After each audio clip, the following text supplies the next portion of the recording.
Well, it's not exactly how you draw it up by any stretch. It was just really impressive watching these guys fight, and I've said this already a couple of times today during interviews. There was something about it I knew we were going to win. I just did, and there were times I was doubting myself just because you get two pop-ups that they just happen to lose in the sun with 2 outs, and you're like, okay. When that happens, you're like, well, maybe I was feeling something wrong, but no, you could just feel that there was, even in the dugout, I say, we're going to win this thing. We're going to win this thing. Just keep putting good at-bats together. And they brought Phillips, and I was like, oh, my gosh, this guy's really good. And then being able to find a way to scratch a run off of him to tie it up, and then, let Mayer kind of just stay out there. And, I got a couple questions just about, the pitching. And I'll tell you what, those guys have gotten us here. I will not change anything in regards to how we did it, in regards to the process we went through to do it. Phenomenal effort by these guys in that bullpen, and and first of all, TCU gave us everything that we could handle. Balta, I actually partially recruited that kid when he was at a high school. He ended up going to Oregon, and I knew he had some power, and just by watching him throughout the year, just a phenomenal season. And talk about those old guys coming up big when you need them to. He did just that for him, and very impressed with that young man. And Reiser, I'll tell you, there's something about, I don't know how his average is what it is, but I think he's a really talented kid, and he hits the ball hard. But then you have that pitching staff that came in and kind of baffled us. Our guys were kind of coming back, and I just wanted them to make sure that hey, just keep putting swings on it, keep putting swings on it, just keep forcing them to play defense, and just let it happen. Okay, questions. Steve, you mentioned the fly balls that fell in. Have you ever seen anything like that where, the game turned on that? I'm not proud to say it, but I've actually had that happen to me. Toward the end of my career, I was an outfielder. I was kind of a utility guy, played infield, outfield, a little bit of everything, and there is nothing more. You feel helpless. You're staring right up in the sun. You have no idea where that thing is, and the fact that it happened twice back to back was unbelievable. And God's pretty good. Let's put it that way. Shay, how did that feel when you saw that one get through, I guess? It started out as being like one of the coolest moments of my life. I never felt better, and then I turned around and I saw the rest of the team running to tackle me, so I was pretty terrified. But it was an unreal feeling. It's hard to describe, but it took me 3 times to do it. 3rd time's a charm, but I just really happy for this team, but we're not done yet, so we're gonna keep working. I was gonna say, how much did you want that opportunity after the double play? I really wanted the 3rd opportunity for sure, but the thing that I kept telling myself is I couldn't get too aggressive. I had to just stay within myself, trust my swing. I put in the hours. I was prepared for a moment like that. I've been working towards it my whole life, and then going up there and being too aggressive is just gonna work against me. So I just had to tell myself, stay within myself, and just be quick and short to the ball. Troy, to be Big 12 tournament champs, something Baylor's never done before, to officially put yourselves in the NCAA tournament, what does that mean to you? Especially being a senior, just being able to build this program up. We were horrible when I got here, to say the least.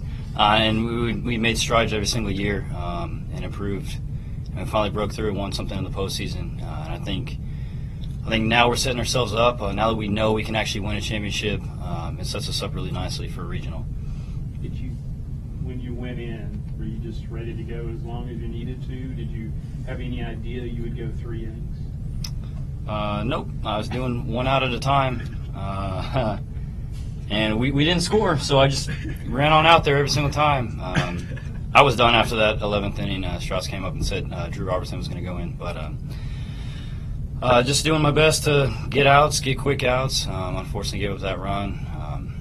But it's a team effort, and the team had my back, so that's all I could ask for.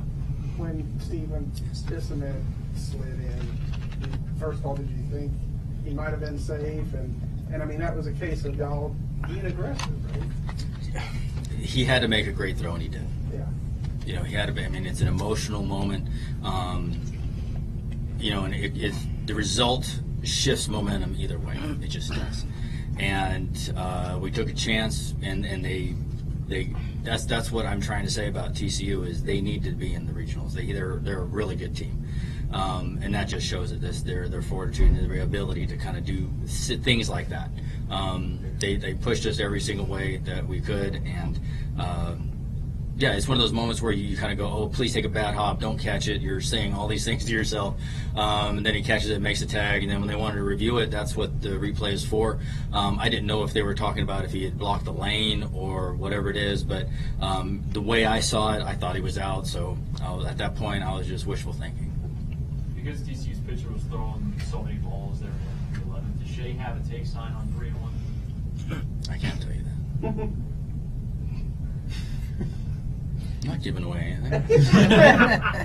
Steve, did Yes. the pitching plan, did that go pretty much exactly like you Yes, wanted it to? that was exactly how we wanted it to go. You know, I could tell people, like, obviously the results are a little bit different, but we talked about it yesterday. We sat down and we talked about, like, hey, this is what we want, regardless of who we're going to go with, and we're willing to die with them just because those guys have gotten us here, and if I'm going down with those guys. Steve, this would have been a crazy question to ask when y'all were 3-9 in the Big 12, but could you host? No, I don't think we deserve to host. Okay. I personally don't. If they want to give us a host, by all means, please do. But I think the beginning part of our season kind of eliminated that. I do think Texas should host.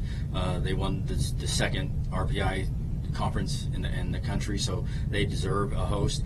Like I said, if they want to give it to us, I just don't think that we did enough at the very beginning to be rewarded that. Coach, in your eyes, what changed? What happened over this last 25-game stretch to allow you guys to play as well as you have? I'm the wrong person to ask that. Jay?